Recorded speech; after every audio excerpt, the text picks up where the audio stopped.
हाय। Recent days में Indian currency अपने all time लो को टच कर रही है। $1 90 के बराबर हो गए हैं। वहीं जुलाई सितंबर क्वार्टर में जीडीपी 8.2% से ग्रो कर रही है। एक और रुपी ऑल टाइम लो और एशिया का वर्स्ट परफॉर्मिंग करेंसी बन गई है। वहीं दूसरी ओर जीडीपी 8.2% से ग्रो कर रही है। कैसे? आखिर क्यों इंडियन करेंसी इतना तेजी से गिर रही है और आरबीआई क्यों कुछ नहीं कर रहा है, समझेंगे इस वीडियो में। साथ ही हम समझने की कोशिश करेंगे कि इसका इम्पैक्ट क्या होगा, पॉजिटिव और नेगेटिव दोनों।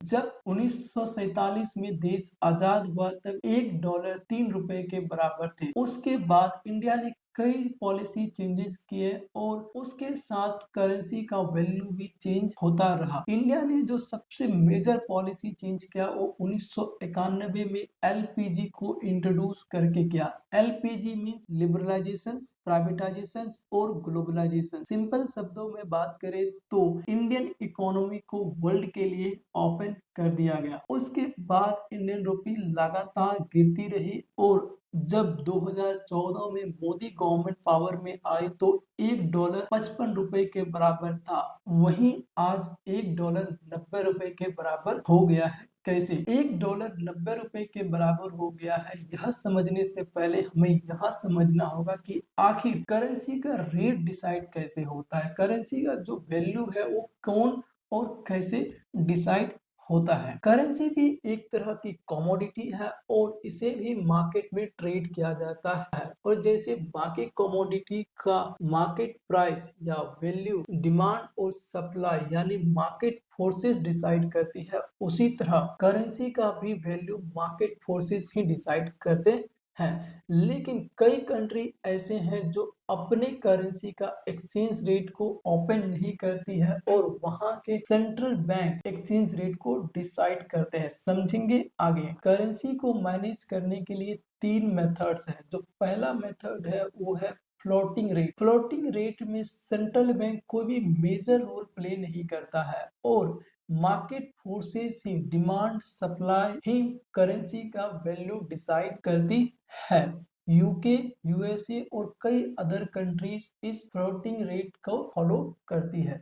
दूसरा है फिक्स रेट। फिक्स रेट में सेंट्रल बैंक अपने करेंसी को किसी स्ट्रॉन्ग करेंसी के साथ पैक्ट कर देती है और अपने एक्सचेंज रेट को फिक्स्ड कर देती है। फॉर एग्जाम्पल, सऊदी अरेबिया ने अपने करेंसी रियाल को यूएस डॉलर के साथ में पैक्ट कर दिया गया है। एक यूएस डॉलर बराबर 3.75 सऊदी रियाल होता है। इंडिया इन दोनों में कोई भी मेथड को फॉलो नहीं करती है। इंडिया जिस मेथड को फॉलो करती है वो है माइनस फ्लोटिंग रेट, मींस इन दोनों रेट के बीच का मेथड। यहाँ आरबीआई एक अपर लिमिट और एक लोअर लिमिट सेट करती है और इसी के बीच मार्केट फोर्सेस प्राइस को फ्लक्चुएट करते रहती है। जब कोई मेजर चेंजेस आते हैं तो आरबीआई इंटरफेयर करके करेंसी को स्टेबल करने की कोशिश करते हैं। लेकिन इस बार आरबीआई ऐसा कुछ भी नहीं कर रही है। क्यों? इंडियन करेंसी का गिरने का क्या कारण है? इंडियन करेंसी को गिरने का मुख्य चार कारण है। जो पहला कारण है वो है high import and high current account deficit. India का एक्सपोर्ट बहुत ही कम है इंडिया के इंपोर्ट से। इंडिया जितना पैसा अपने एक्सपोर्ट से कमाती है उससे कई गुना ज्यादा पैसा उन्हें सामानों को खरीदने में यानी इंपोर्ट करने में खर्च हो जाती है। जो एक्सपोर्ट इनकम और इंपोर्ट एक्सपेंस में जो गैप है उसी को करंट अकाउंट डेफिसिट बोलते हैं।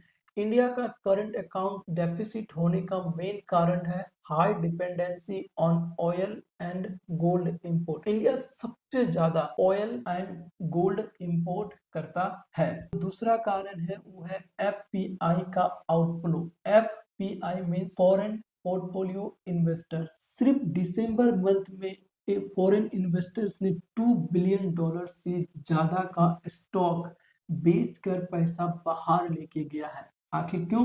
क्योंकि अमेरिका का इंटरेस्ट रेट ज़्यादा अच्छा है और उन्हें ऐसा लगता है कि अमेरिका में वो अपने पैसों को अगर इन्वेस्ट करेंगे तो ज़्यादा रिटर्न कमा सकते हैं देन इंडिया। और अभी तक इंडिया और अमेरिका के बीच में भी कोई भी ट्रेड डील फाइनलाइज नहीं हुआ है, जिसकी वजह से फॉरेन इन्वेस्टर्स ज्यादा पैसे इंडिया से बाहर लेकर के चाइना और इमर्जिंग मार्केट में इन्वेस्ट कर रहा है। जो तीसरा कारण है वो है ग्लोबल ट्रेड टेंशन और यूएस ट्रम्प टैरिफ। टैरिफ अगर जिनको नहीं पता उनके लिए, टैरिफ एक तरह का टैक्स है जो एक्सपोर्ट इंपोर्ट गुड्स और सर्विसेज में लगाया जाता है। फॉर एग्जांपल, इंडिया जब भी कोई भी सामान इंपोर्ट करती है किसी भी कंट्री जैसे चाइना या यूएस से, तो जो उस पे जो टैक्स लगते हैं उन सामानों पे, उन सर्विसेज पे, उसे टैरिफ कहते हैं। अमेरिका ने पहले इंडिया के ऊपर 25% का टैरिफ लगाया, यह बोल के कि इंडिया और अमेरिका का जो करंट अकाउंट डेफिसिट है वो बहुत ज्यादा है। उसके बाद फिर एडिशनल 25% टैरिफ इंडिया के ऊपर लगाया, यह बोल के कि इंडिया रसिया से ऑयल खरीदता है और रसिया उन पैसों को यूक्रेन वार में इस्तेमाल करता है। इसी के साथ इंडिया के गुड्स के ऊपर में अमेरिका ने इंडिया के ऊपर 50% का टैरिफ लगा दिया, जिसके वजह से इंडियन प्रोडक्ट्स इंटरनेशनल मार्केट में ज्यादा कॉस्टली हो गया। और already Russia Ukraine war, Israel Palestine war के वजह से ग्लोबल ट्रेड टेंशन बढ़ा हुआ है। लेकिन यूएस ट्रम्प का 50% का टैरिफ इंडियन गुड्स और सर्विसेज पे एक मेजर फोर्स रहा है करेंसी फॉल करने का। जो फोर्थ एंड लास्ट कारण है करेंसी डिवेल्युएट होने का, वो है आरबीआई का इंटरवेंशन पॉलिसी। आरबीआई इंडिया का सेंट्रल बैंक है और आरबीआई ही इंडियन करेंसी का मैनेजमेंट करती है। कुछ एक्सपर्ट्स का मानना है कि आरबीआई जानबूझकर इंडियन करेंसी को गिरने दे रही है ताकि इंडियन प्रोडक्ट इंटरनेशनल मार्केट में ज्यादा कॉम्पिटिटिव हो सके, ज्यादा सस्ते हो सके, जिसके वजह से वो फॉरेन बायर्स को अट्रैक्ट कर पाएंगे। ऐसा नहीं है कि इंडिया या आरबीआई ऐसा पहली बार कर रही है या फिर कोई और कंट्रीज ऐसा नहीं करती है। समय समय पर हर एक कंट्री अपनी करेंसी को डिवेल्युएट करती है ताकि उनके प्रोडक्ट इंटरनेशनल मार्केट में ज्यादा कॉम्पिटिटिव, ज्यादा सस्ता हो सके। 2015 में चाइना के स्टॉक मार्केट क्रैश होने के बाद चाइना के सेंट्रल बैंक ने अपनी करेंसी को डिवेल्युएट किया ताकि उनके प्रोडक्ट इंटरनेशनल मार्केट में ज्यादा कॉम्पिटिटिव बना रहे। जैसा कि मैंने वीडियो के स्टार्टिंग में बताया था कि करेंसी भी एक कमोडिटी है और मार्केट फोर्सेस डिमांड और सप्लाई इसका वैल्यू यानी प्राइस डिसाइड करती है। जब भी किसी करेंसी का सप्लाई बढ़ जाता है और उनका डिमांड घट जाती है तो उस करेंसी का वैल्यू भी गिर जाते हैं। वहीं अगर करेंसी का डिमांड बढ़ गया और उनकी सप्लाई नहीं बढ़ी है तो उनका वैल्यू बढ़ जाते हैं। इससे पहले जब भी इंडियन रुपी डाउन जाती थी या फॉल करती थी तो आरबीआई इंटरफेयर करके अपने रिजर्व से डॉलर की सप्लाई को बढ़ाते थे ताकि जो डिमांड है डॉलर का वो मीट हो सके और करेंसी गिरे ना। लेकिन इस बार ऐसा आरबीआई कुछ नहीं कर रही है क्योंकि उन्हें कहीं ना कहीं लगता है वो करेंसी को गिरने देगी तो इंडियन प्रोडक्ट्स चीज़ें सस्ते होंगे और सस्ते होने के कारण जो एक्सपोर्ट है वो बढ़ेगा और जो यूएस का टैरिफ है उसको थोड़ा बहुत कंपनसेट किया जाएगा। आरबीआई गवर्नर का कहना है कि वो ऐसा कुछ भी नहीं करेगा और मार्केट को डिसाइड करना होगा कि इंडियन करेंसी का क्या वैल्यू होगा। आखिर इंडिया डॉलर कैसे कमाती है, वो क्या क्या सोर्सेस हैं जहां से इंडिया डॉलर कमाती है। तो इंडिया को डॉलर कमाने की तीन मुख्य सोर्सेस हैं। जो पहला सोर्स है वो है प्राइवेट रेमिटेंस। इंडिया से लाखों लोग फॉरेन कंट्रीज में काम करते हैं और वह समय समय पर अपनी फैमिलीज को पैसे भेजते हैं। यह पैसा इंडिया के लिए एक एक्सटर्नल रेवेन्यू या इनकम की जैसे होता है और यहाँ से बहुत ज्यादा डॉलर कमाते। जो दूसरा है वो है आपका strong IT and service export. जैसे चाइना को फैक्ट्री ऑफ द वर्ल्ड बोला जाता है वैसे ही इंडिया को ऑफिस ऑफ द वर्ल्ड बोलते हैं। इंडिया में वर्ल्ड के लार्जेस्ट आईटी कंपनीज हैं और वर्ल्ड के बड़े से बड़े कंपनी अपने सर्विसेज को इंडिया आउटसोर्स करती है। इंडियन सर्विस एक्सपोर्ट एक बहुत ही बड़ा सोर्स है रेवेन्यू का और एम्प्लॉयमेंट का। यूएस का जो ट्रेड डेफिसिट है इंडिया के साथ, वो कहीं ना कहीं इसी सर्विस एक्सपोर्ट के कारण है। जो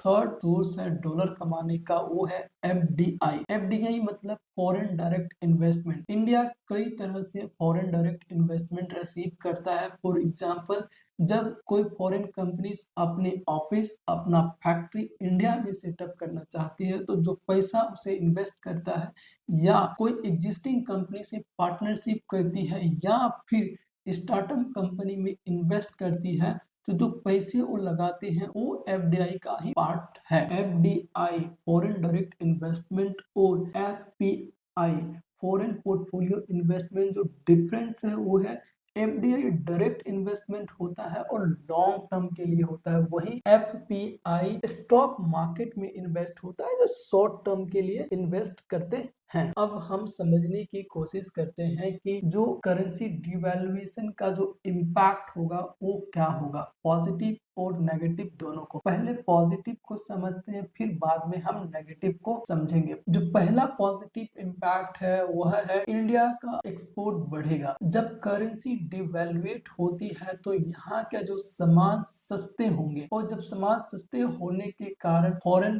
बायर्स को वो अट्रैक्ट कर पाएंगे। दूसरा, यहाँ के टूरिज्म सेक्टर और मेडिकल सेक्टर में एक बूस्ट मिलेगी। टूरिज्म मेडिकल सेक्टर का जो पैकेजेस होंगे वो सस्ते होंगे, ज्यादा से ज्यादा यहाँ लोग विजिट करेंगे, यहाँ पे ट्रीटमेंट कराएंगे। अगर हम नेगेटिव इम्पैक्ट की बात करें तो नेगेटिव इम्पैक्ट में जो सबसे पहले होगा वो है यहाँ का इंपोर्ट महंगा होगा। इंडिया की जो हाई डिपेंडेंसी है ऑयल इंपोर्ट पे, वो और महंगे होंगे, जिसके वजह से सारा कमोडिटी और सारा सप्लाई चेन ट्रांसपोर्टेशन महंगा होगा। इंडिया में एक तरह से इन्फ्लेशन आने की चांसेस होंगे और करेंसी डिवैल्यूएट होने के कारण कैपिटल आउटफ्लो होने का चांसेस बढ़ जाएंगे। अगर करेंसी ज्यादा डिवैल्यूएट होती है तो जॉब क्राइसिस और भी कई तरह के प्रॉब्लम्स भी आ सकते हैं। इसी के साथ हम इस वीडियो के अंत तक पहुंच गए हैं। इस वीडियो में हमने समझने की कोशिश किया कि इंडियन करेंसी इतना ज्यादा कैसे गिर रही है और क्या वो मेन कारण है जिसकी वजह से करेंसी डिवैल्यूएट हो रही है, इनका क्या इम्पैक्ट है, पॉजिटिव और नेगेटिव दोनों को हमने समझा। आई होप यह वीडियो आपको हेल्पफुल रहा होगा। आप अपना थॉट कमेंट कर सकते हैं और यह चैनल को सब्सक्राइब कर सकते हैं। मैं मिलूंगा आपको नेक्स्ट वीडियो में, तब तक के लिए धन्यवाद। जय हिंद।